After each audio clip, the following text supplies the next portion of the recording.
merecem ser representados aqui, principalmente esse trio, né, que a Bárbara já falou, que é a Marina, a Bárbara e o Gustavo, que são pessoas que trazem o ProMudas, e tem uma coisa que a Marina ela não vende somente mudas, né? A Marina ela vende uma coisa muito importante, que é a esperança na restauração.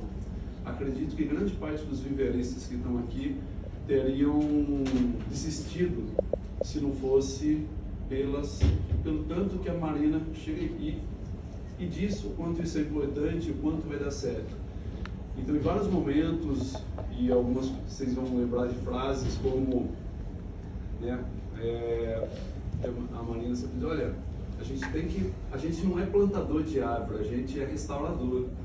E a gente não fica só plantando, a gente precisa plantar tudo. A gente precisa plantar abelhas, a gente precisa plantar lianas, a gente precisa plantar um subbosque, a gente precisa plantar floresta de verdade, né? E a Marina, como uma economista que vem depois, né, na reencarnação, que a Bárbara chamou, como curso de viverista, traz essa ideia muito bem e traz isso de uma forma que coisas como, frases como, olha, ninguém aqui é concorrente. Já ouviu a Marina falando isso quantas vezes, mano? 42 vezes? Ninguém aqui é concorrente. Se você quiser abrir um viveiro, eu vou te ajudar. A gente precisa de mais pessoas produzindo. A gente precisa pensar, vocês da academia precisam pensar nas mudas que ninguém planta, que ninguém produz. Essas espécies estão em extinção. Então, eu fico bastante, acho que é extremamente interessante essa vivência do ProMudas.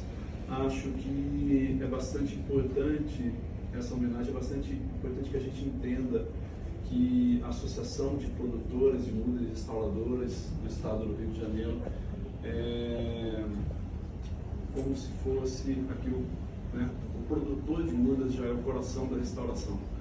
E o ProMudas junta essas pessoas para que possam trabalhar juntas e que possam compreender e vencer dentro da restauração, tá? Então gostaria de fazer aqui minha homenagem à Dona Marina e fico muito feliz de poder ter essa possibilidade.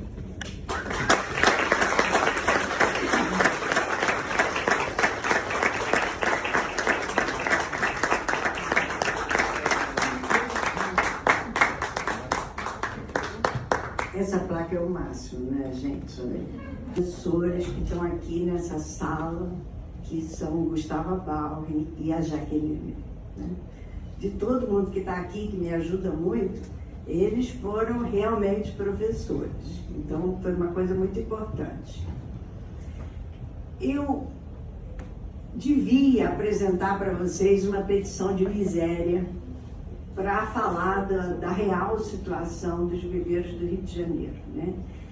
Mas isso é meio de mau gosto e eu não vou chorar pitanga nenhuma, por mais nativa que seja.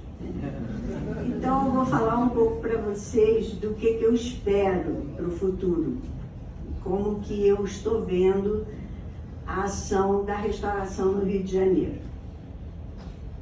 Em primeiro lugar, a ideia da década da restauração, gente, é eufemismo.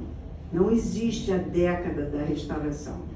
A restauração chegou para ficar. Ela é para sempre. É o para sempre da restauração. É para todos os séculos que virão. Quem já tentou trabalhar em restauração, como todo mundo aqui nessa sala, sabe que o trem anda muito devagar. Que não é possível fazer voltar uma floresta biologicamente viável em 4 anos, em 3 anos e muito menos numa década. O tempo que a gente levou para destruir, que a gente destruiu todo mundo junto, é parecido com o tempo que vai levar para restaurar, com todo mundo junto. Então, essa questão da cooperação, do foco de todo mundo é muito importante. Nesse aspecto, por incrível que pareça, a economia tem uma contribuição enorme a dar.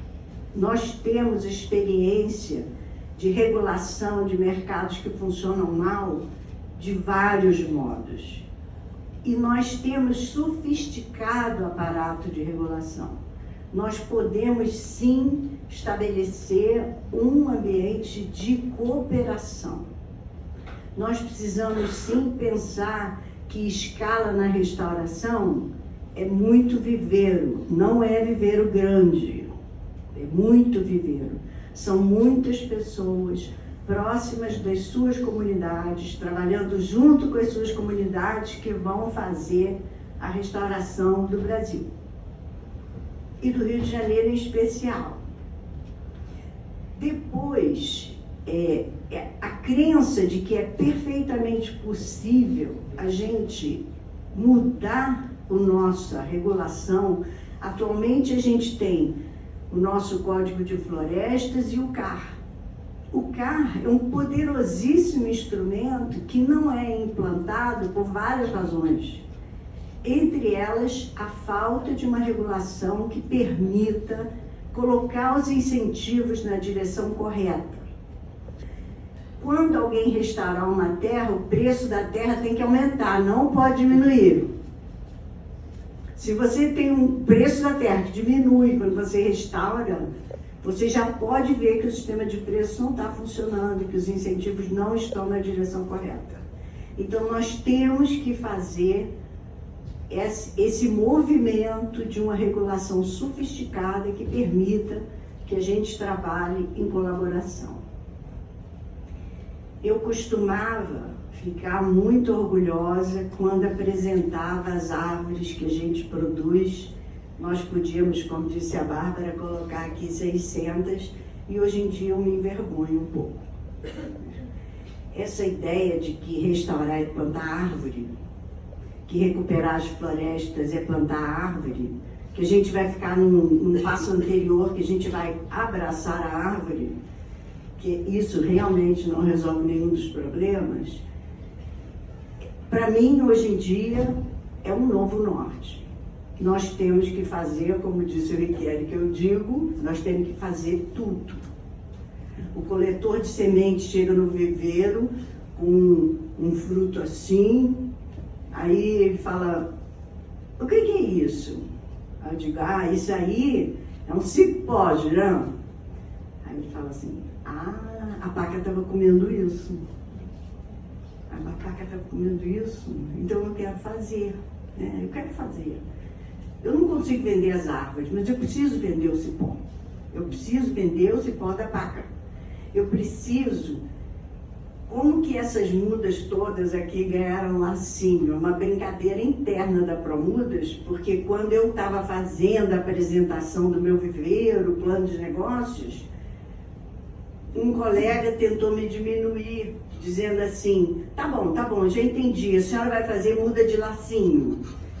Nós vamos fazer mudas em escala.